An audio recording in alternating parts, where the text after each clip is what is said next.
an exciting day out here on Fountain Square. Even if it is raining, we're still going to have a good time with the celebration for the 1990 World Champion Reds. And every World Series, it seems, has its little sidebars to it. It's little stories that aren't on the baseball field, but off, but are just as heart-rendering. And I guess one had to do with Tom Browning. You know, Tom Browning was at the ballpark, and they told him to, you know, go ahead, your wife's having a baby, go ahead and leave. And then all of a sudden it's, wait a minute, come back, come back.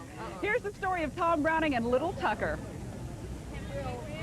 Well, we move to the bottom half of the first inning, and Tom Browning goes to the mound. When Tom Browning took to the mound in Game 3 of the World Series in Oakland, it was a night of firsts. It was Tom's first World Series appearance. It was also little Tucker Browning's first World Series. At least he doesn't have to worry about him being born today. He was so worried that the baby would be born on the day he had to pitch. Tucker threw his parents a curve.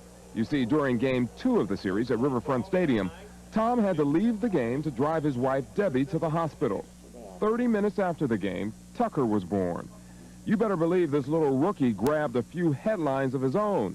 And even before the big game Friday night, Mom and Dad were talking more than just baseball. We talked about the baby. He wanted to make sure the baby was okay, and he said that he had seen a lot of reporters, but nobody talked to him about the game. It was all about the baby. All of the media attention and the fact that his dad pitched in Game 3 of the World Series didn't seem to faze little Tucker.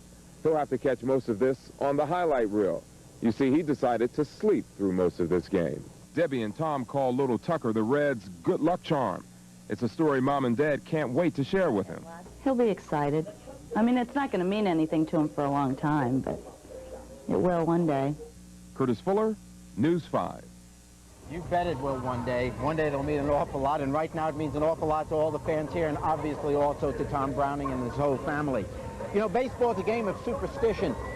Players believe that if they just follow a particular routine, maybe wearing the same socks, or Ron Oster during the season shaved his head, if they do something, it works. Well, for Jose Rijo, he believes that the key to his arm is his stomach. Yeah. Every time before he pitches, he goes and gets a certain kind of a meal. Well, you know, Jose was the most valuable player. I guess you had the most valuable meal. This is Bruce Campanello, and that's where he heads every time before he plays the ballpark, right? Right. So what does he eat that does it? What is in the lasagna that is just perfect that makes him work? Good luck. As well as skill, I guess. Does he talk a lot when he's there before the game? Yeah, he's a nice, down-to-earth guy. We couldn't meet a nicer guy. And it is kind of superstitious. And his wife, too. Yeah.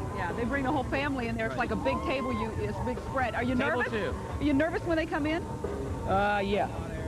Does he leave a big tip?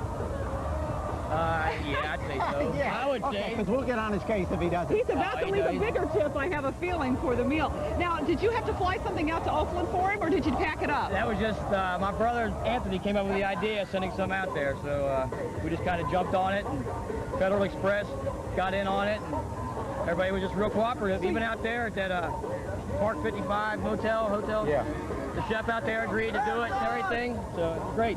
Well, the recipe seems to work. So thanks to you filling his stomach, his arm was able to give us a world championship. Okay. Bruce, thanks a lot. Thanks a lot, Bruce, and not bad for a cook. Well, you ought to, maybe before the newscast, we could get like. Yeah, would it work?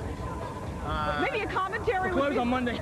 Okay, thanks a lot, Bruce. You know, meals do mean a lot to the players. Like some of them try to eat spaghetti, they try to eat carbohydrates, but maybe it works. Maybe it had something to do with it, and they certainly proved it in this World Series.